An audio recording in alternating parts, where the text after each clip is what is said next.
Hello everyone! As of now, it's been 3 years since I've signed up to YouTube and joined the Fanime community. It's been a long and great ride, and to show my gratitude over the years that have been here, I'd like to make a comprehensive guide to making a Fanime for everyone who's ever wanted to do so. Keep in mind that this is highly open-ended and these are guidelines, not rules. You can break them as long as you know how to do it effectively. But first, here are things you as a Fanimator need. A movie editing software, an art program, a mouse, tablet, or trackpad, creativity, a microphone, and audio recording software. Well, that's optional, but still. Without further ado, these are the Fanime Guidelines. Step 1. Think of an idea. It can be anything you want. Do you want to adapt a book or a movie? Or maybe you want to write a story that you had in your head for a long time and this is the medium to do it in. Or maybe you just want to insert yourself in a fandom and vicariously live your fantasy life through your Fanime. That's all possible. You can do whatever you want here. Granted, it's not offensive. Step 2. Develop the idea. Once you've had a general plan on what you want to do, plan out everything that happens in the show in as much or as little detail as you wish. But do it before jumping into the Fanime head first. For example, making the opening before developing any sort of story. It's also important to develop the characters as well and decide whether or not they should be in the story to begin with. For example, creating a character solely for the purpose of diversifying your cast is an awful idea. This includes a character design as well, which brings me to Step 3. Draw concept art. The point of doing this is to make sure you know what your characters and setting look like by heart. It's really annoying to have to go back and find out what your characters or locations look like a million times while in production of the episode, so this will prevent that. Step 4. Script the idea. Scripts can help you structure your Fanime and keep all of your ideas organized. Once you've thought of the basics for your Fanime, you should probably jot them down just so you can keep it as a reference. A lot of newbies often skip this step and go straight to production. That isn't a very good decision as you can be prone to making many mistakes.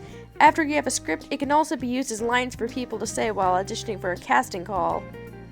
Step 5. Get your voice actors and actresses. When you're done with pre-planning of the series, it's a good idea to set up a video or a thread asking for auditions. Take your time with this step and net as many auditions as you can before making a decision. And even if people who audition don't make the cut, they can always be backups in case things don't work out. As a general tip, pick voice actors and actresses that convey emotion well. Poor delivery on lines can ruin the experience.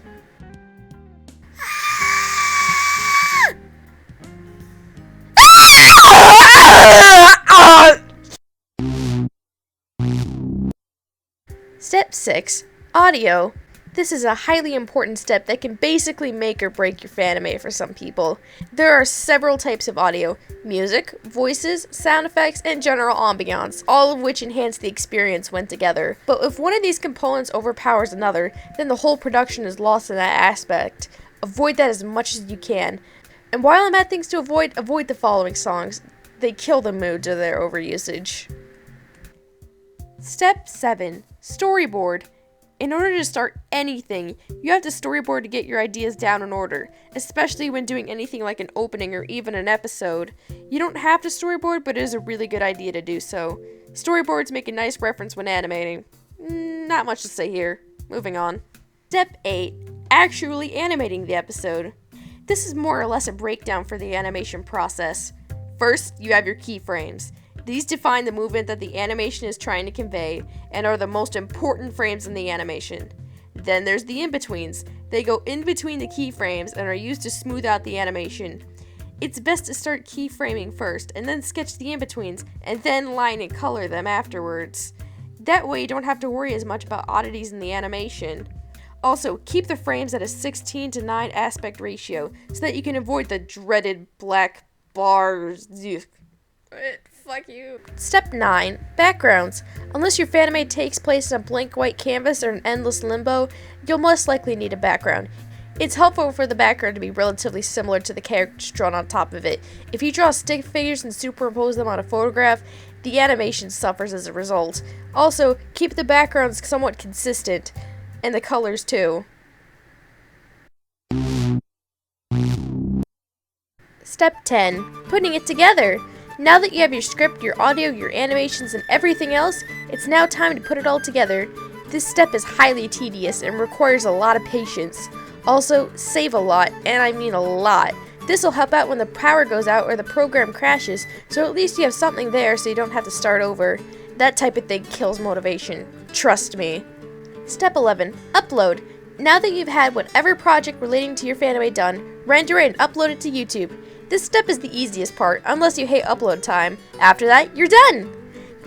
Congratulations on creating your fanime! If there are any questions, please respond in the comments section, since I can't cover everything there is to do with fanime. If I were to do that, it would span several videos.